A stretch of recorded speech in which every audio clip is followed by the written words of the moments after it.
What's good, people? Your boy is back. The green chair is back as well, which means I am obviously back home in London. It's fucking freezing here, but nonetheless, there's no place like home, and it is good to be back. I'm only here for like 2 or 3 weeks. A lot to do in 2 or 3 weeks. But nonetheless, it's good to be back. First video of 2019. I do wish everyone a fantastic 2019. Whatever your goals are, whatever you want to achieve this year, God willing, you achieve those. And for those people that have set goals and have fucked up already 3 days in, just not you, is it? You're just not about that life. All right, let's talk about Chris Eubank versus James Degale. I did a video 2 or 3 days ago, 4 days ago, 5 days ago, something like that anyway. And the video's got good numbers, so thank you for everyone that's watched that video. The press conference was today. I don't know why I didn't go. I'm in London. I don't know why I didn't go to the press conference, but I've just watched it on Seconds Out, and I fucking loved it. I can't lie to you, I loved it. And I said ages ago when I talked about this fight, maybe November or December when this fight was first spoken about, or even before that, that it's going to be a fantastic fight. Not because both of these guys are elite level boxers anymore, but just because of the animosity both of these guys have. Both of these guys spoke about the fact this fight is 5 years in the making and it's happening now. And I, for one, am super excited. That press conference had a bit of everything, right? First and foremost, I don't know if you guys picked up on this, but Chris Eubank Jr. got absolutely no credit for his IBO middleweight title. Like, it doesn't count. The host, I can't remember his name, Richard Poxton, that used to work for Hatton Promotions, he spoke about James Degale being an Olympic gold medalist and double world champion.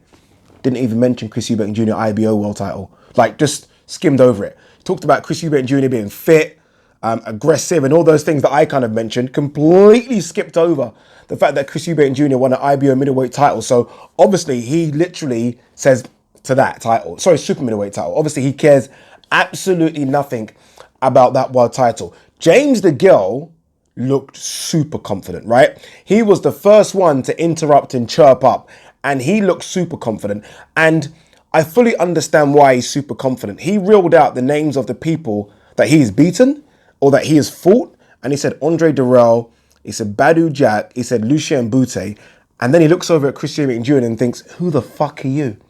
And I can understand why he does that. Don't get me wrong, James Degale might not be that James Degale anymore, but nonetheless, he's probably thinking, I've mixed it with the elite, and those guys are elite at world level. I fought away from home to mix it with the elite, and now I'm fighting you, who's done absolutely nothing.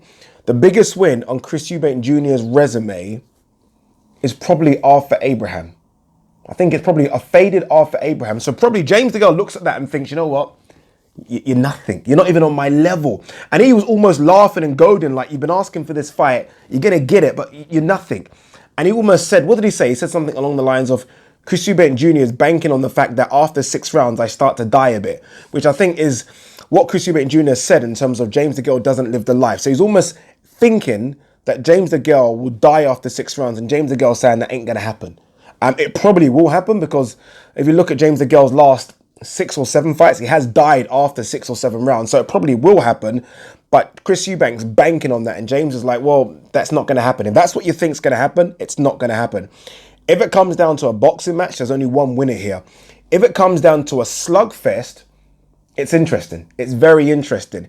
Chris Eubank Jr. does seem like he's taken advice and he's listened to all the critics from his last 2 or 3 fights, and he's finally got a trainer. He spoke about the fact that he has got a trainer now, and that he's making changes and adjustments, and that he's trained himself previously, and now finally he's going to sit down with someone and go over tactics and look at this fight. And I like that, right? Because he's got a big ego, and he's the kind of person that thinks he can do it by himself, and he's finally realized that, yes, it's okay against the likes of the Spikes O'Sullivans and the Nick Blackwells of the world, the guys that are kind of British European level.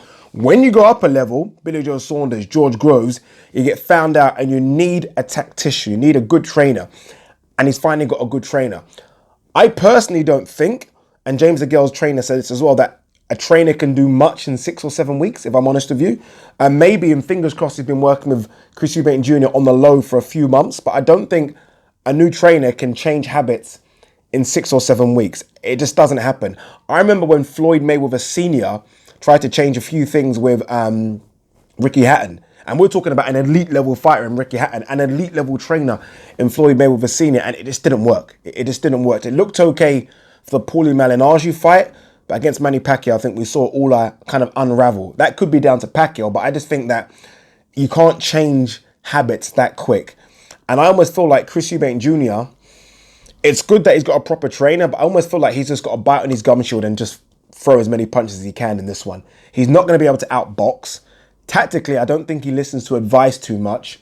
So it's going to be interesting to see what he can do to beat James Degale. James Degale, if I'm honest with you, just looks super confident. Chris Eubank Jr. almost looks humbled a bit. James Degale spoke about the fact that the loser literally has to retire. So this is what's on the line for him. Chris Eubank Jr. didn't reiterate those words. He was like, no, he's not even thinking about retiring. But James Degale, I think, knows that if he loses to Chris Eubank Jr., he retires. If Chris Eubank Jr., on the other hand, loses to James Degale, I think almost just reinforces people's opinions that he's just European level. So he doesn't have to retire. He just steps a level down. Whereas James Degale wants the Callum Smiths of the world. Maybe even wants a George Groves rematch if Groves comes back. So he's got bigger fish to fry. And that's what he's thinking. I think it's a good fight. I really think it's a good fight. One's a boxer, one's a come forward aggressor in Chris Eubank Jr. This was just the first press conference. Fingers crossed we get a couple more in the lead up to the fight. It would be nice to get Senior there, because obviously Senior and Degale have issues. But I think it might surprisingly do good numbers for ITV box office. I don't know what fights are in and around February in terms of other pay-per-view events, but I think this one could surprise a few. And I think the fight itself could surprise a few. I don't think James Degale's underrating Chris Eubank Jr. I just think he looks at it and thinks who he's mixed it with. Even Caleb Truax, and I don't mean to be disrespectful to Caleb Truax, but even Caleb Truax on James Degale's resume is way down. So Chris Eubank Jr. he's thinking is way down. So he's probably thinking, I'm just a level above you. Where for Chris Eubank Jr., it's a massive scalp. It's a massive scalp, and it really does put him in a title picture at 168 if he wins.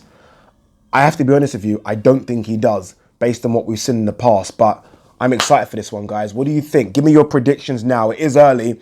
Who do you think wins? Simple. Degale, Eubank. And if Degale does win, are we thinking Callum Smith in the summer? And if Eubank wins, what for Eubank? I would hate to see Eubank versus Callum Smith.